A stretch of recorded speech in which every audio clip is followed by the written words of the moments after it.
What's the deal, YouTube? JJ the Specialist back at it, man. Up here at work. I figured I'd show you, some of our equipment in our storage area. Where I work, this is one of the areas where we keep confiscated equipment from patients who has either had transplants, or maybe got an explant, or even unfortunately, expired. And so we get the equipment once, whatever the event that happened is complete, and we'll bring it up here, And so once we bring it up here, we test it out, see if it's functional, make sure it's not soiled or too much wear and tear, and it's within the manufacturing date and expiration date of our policy in regards to being able to use it. If it checks out and everything is good, then we test it and clean it up, and we'll use it for capital equipment, for in-house equipment. So when patients come in, with just different, illnesses, or have to come back for whatever they have to come back for, then if they didn't bring their equipment, we'll have equipment they can use while they're in-house, So I spend, a lot of time up here just, making sure this place is, I ain't gonna say tidy, make sure we can kind of, get what we need, make sure we have the capital equipment we need, because we run out of stuff. I'm not gonna say pretty often, but because patients know we have the equipment here at the hospital, they don't always bring, their backup stuff that they supposed to bring, and so when we lend out the equipment, they end up taking it home with them, and so it pretty much runs us dry to where, all of our capital equipment has been, taken home by patients. So I'm constantly, restocking and adding to our inventory for capital equipment. Now, and until, our patients start to bring it back, and they do at times, but we just want to have, things available for them, because things happen, like hurricanes, natural events. Sometimes patients, stuff got washed away, it got thrown out for some reason. So we always want to make sure we have everything available for them. And so you just follow me. This right here, this is a HeartMate battery charger. This is a HeartMate battery, lithium ion battery. Lithium ion is pretty much the batteries we use, the popular battery, and I'm just saying in general for life, cell phones, laptops, things of that nature. To charge this battery, it normally takes about 4 hours to fully charge a dead battery. And once it's fully charged, these batteries, they can last you, a patient, probably 10, 12, 14 hours. That's also depending on the speed of the LVAD. Okay, and reason being because the higher the speed, the more power is being used. The more power is being used, the more juice is being drained from this battery. So you can get it, like, patients, they're not supposed to, but sometimes patients be sleeping on these batteries. Like I say, they're not supposed to. You're supposed to hook up to your wall setup, but these batteries last a long time, and then as you can see like the power indicator on them. It has like 5 bars, and so each bar represents, 20, 40, 60, 80, 100. So yeah, it's like 20%. Okay, and so once it gets down to, I believe, below to that second bar, then your controller will alarm you and let you know, hey, battery power, it's not gonna say draining, but it's basically gonna let you know that, hey, you have this amount of battery power left, and so, and once it alarms, like right now, the lights are green. When it starts to give you an advisory, these lights will turn yellow. you'll see it on your controller. And I'm hoping that none of y'all need an LVAD, but you know, you never know. You know, you might have a family member who has an LVAD and that's dealing with that, because you know, heart failure, unfortunately, is a leading cause for, you know, a lot of deaths in the U.S. and I'm sure all over the world. But it's something that technology and the medical field has gotten better with treating, and with advanced research, we've seen more patients heal and, you know, get better outcomes from it. And so the LVAD is just, you know, it's a severe CHF, just for heart failure. And so it's basically, it's a bridge to transplant, you know, for patients who heart isn't functioning to the point to where they can perfuse and blood flow be sent to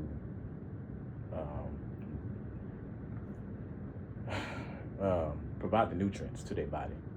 Okay, so when your heart, when your LV, which is the largest chamber of your heart,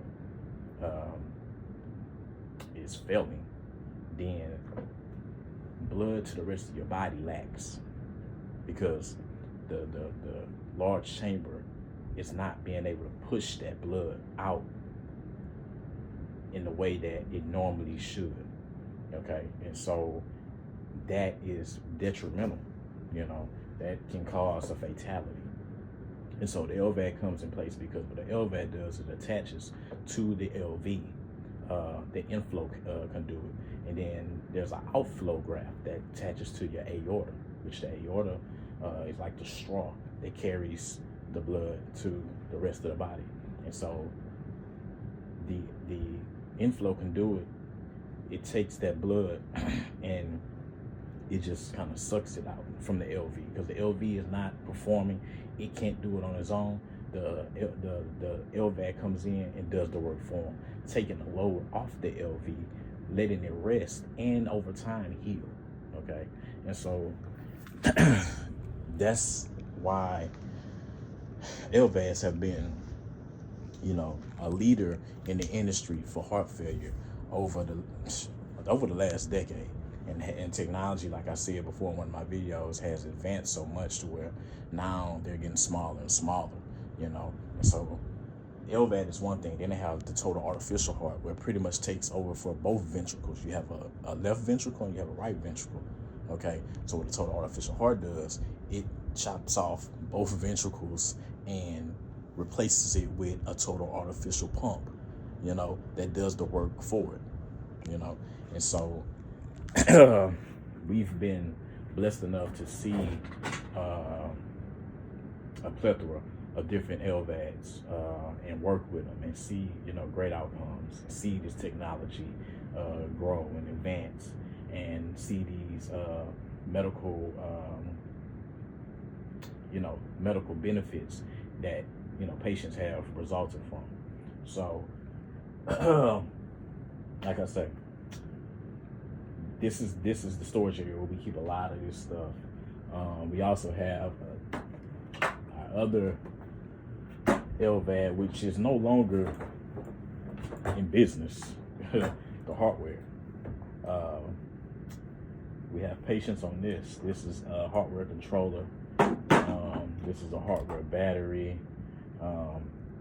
Hardware battery, I want to say that it takes 5 to 6 hours to fully charge this battery, and it also provides like about 10 hours of power to a patient. This battery is a little smaller. The thing with the hardware battery is, like, a patient can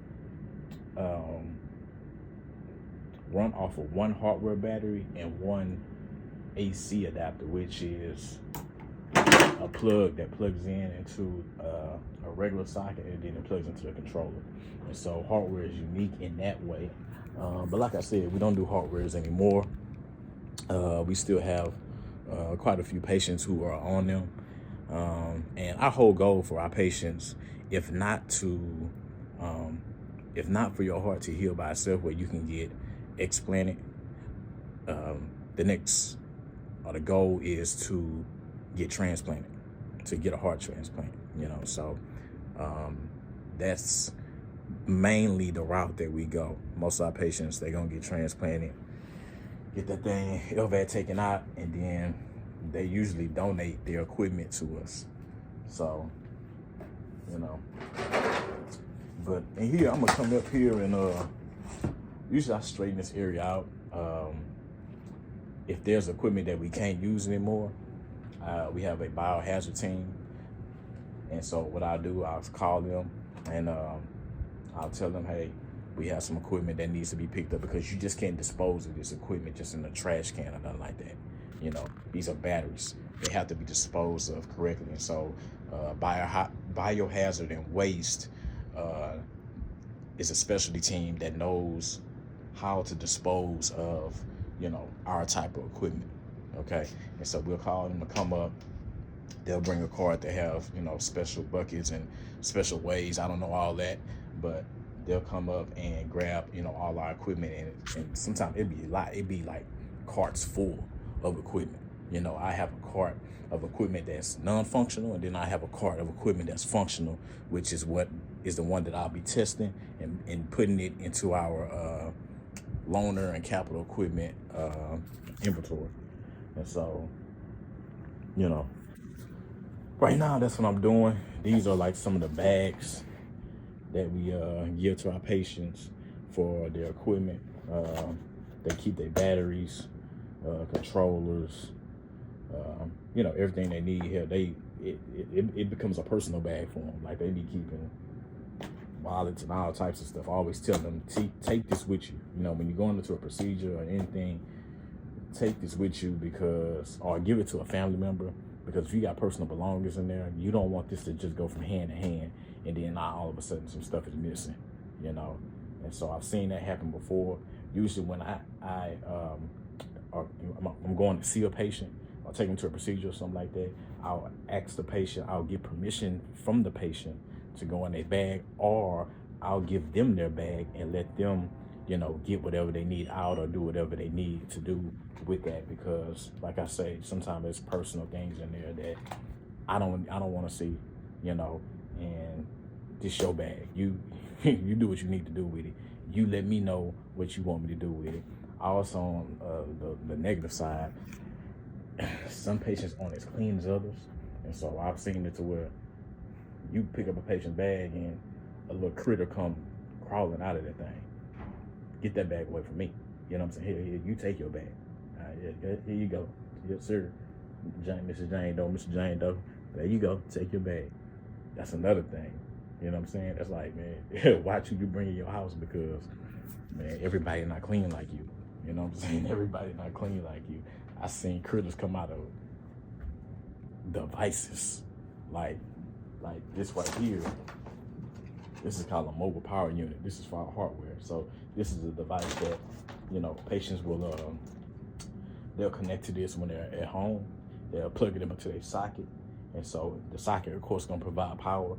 And then this right here, the white and the black, will plug up to their controllers, so they don't have to be on battery power. You can, put your batteries on a charger and you don't have to be on that. But I've seen critters crawl out of stuff like this, and it's just, it's nasty. And so, man, it's crazy, seeing a lot of things that I've seen in this industry. I've been able to, come across some real good people, staff-wise and patient-wise. Seen some unfortunate events, and you might be talking about in regards to, I guess, practices or surgery or something like that, but I've seen unfortunate events in regards to just patient families. Like, it's been patient families who acted up. And you could say some of it's been justified, but there's some of it that's been unjust too. But you have to understand them, because they're coming from an emotional state. When you have a family member who's, pretty much on their deathbed, and you know, you just want to do all you can to save them, but you also don't understand what's going on, or you might not understand the severity of what's going on, and you just, you know, it's emotional. And so sometimes people react, you know, in ways that I don't say they've been taught, but because they don't have control over the situation, you know, they sometimes find a person to take it out on, you know, or blame, you know. And so I'm not saying every person that's, you know, a clinician is blameless, because there's blame to go around for a lot of things, you know, but it's not always, you know, the person who was caring for your family or your loved one or anything like that. And that's another thing about working in the healthcare field. You get to see so many different sides, you know. You get to see the good, the bad, and the ugly. Mostly the good, but it's been a journey. It's definitely been a journey. So, oh, we got a balloon. Let me show you this one too. Let me show you. So this right here, this is a balloon pump. And I'm sorry if the lighting isn't that well, because it's kind of a little dark over here. But this right here is a balloon pump. This device is CS300. Now, we currently only have one of these, and I'm talking about the CS300 at this time. We have the newer ones, which are cardio saves. The cardio saves are just much more modern, much more updated. These are more durable, though. I'll say that. These are more durable. They can take a licking and keep on sticking. The cardio saves are touchscreen, and so sometimes that touchscreen can be, you know, a touchscreen you get sometimes. This right here is a button, so you got to push buttons, and so they seem to be, they last a little longer. They're heavy, you know what I mean? Like, you got to really wheel this thing. So the balloon pump is basically this right here. The console connects to a balloon pump. It's a catheter that's inserted via the cath lab or an OR, where you can insert it femorally. Femoral is through, you know, your leg, your groin, or you can insert it through the axillary.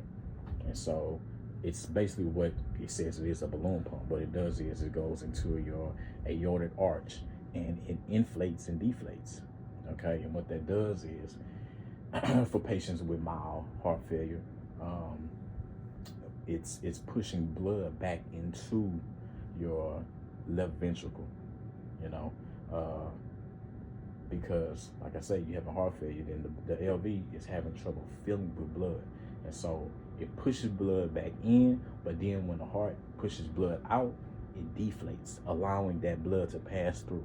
You know what I'm saying? So what it's one of the older mechanical circulatory support devices, but it's tried. What they call it? It's tried and tested. It's a device that works. You know what I mean? It's a device that is commonly used and is gonna always be used. You know, so we do those pretty often, and I say often, probably daily. Like we throw those in, and they come in different sizes. So depending on the size of the patient, you know, we have a smaller size, we have the larger size, from 34 to 50s is what we can provide, and they're pretty, you know, simple to maintain. It's one of the first devices that a lot of fellows and residents learn to insert. They learn about and things. It's one of the go-to devices that you can go to when a patient is having CPR. You know, it's a cold blue situation, it's an emergency situation. If it's heart failure wise, you can always go to a balloon, you know, at least to get them to whatever stage of the procedure, or wait until they have to go to surgery for something, you know. So we do quite a bit of balloon pumps. This right here is the heart rate monitor. It's not on right now, but we have, like I say, a controller hooks up to a cable let you see the cable. Anyway, the controller hooks up to the cable. It's a data cable. And so when it hooks up to the data cable, it will be shown on the monitor, and it will show the flows, the RPMs, and the power. And then it also has like a waveform that shows the flow and the power, the pulsatility and things of that nature. And then if you go into the tab, it'll show different hemodynamics. Like you can set the low flow limit.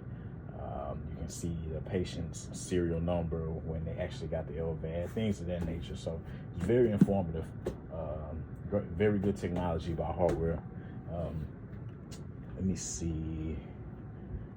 I don't think we have a HeartMate. We don't have a HeartMate monitor in here. Oh, here we go. We got a HeartMate.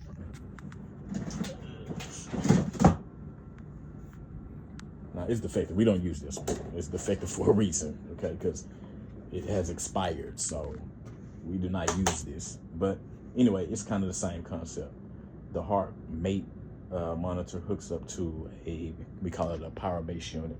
And so there's a data cable, which is the white part of the controller, hooks up to the white part of the power cable, and it displays data. And so on the data, you'll see like flows, power. Well, you'll see RPM.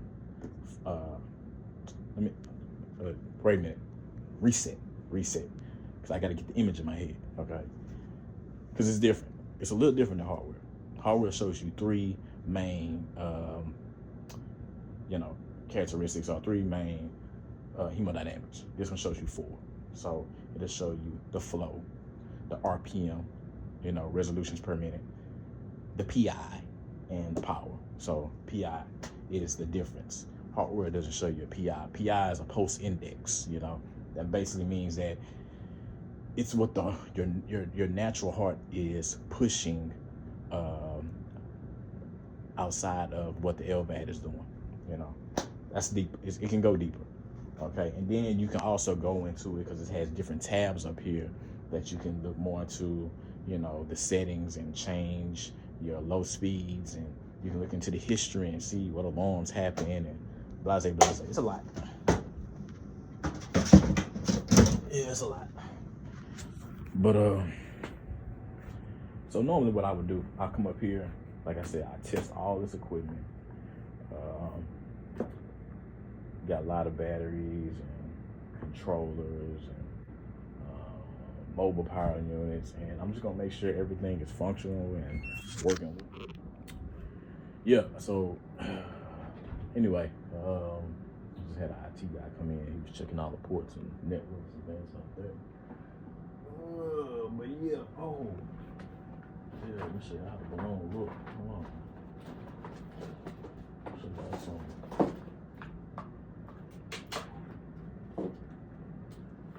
So yeah, this right here, man, this thing is funky. It's all janky and messed up now. A brand new balloon don't look like this. But anyway, this is the balloon. This is the balloon. This is the balloon. This orange thing is a fiber optic cable. What it does is measures pressure from this balloon. There's a sensor inside this thing, and so we can measure, aortic pressure. It just sends it through this cable right here to the actual balloon console, and it'll give us what we need. But like I say, yeah, this is the balloon. So you can see this little tip right here.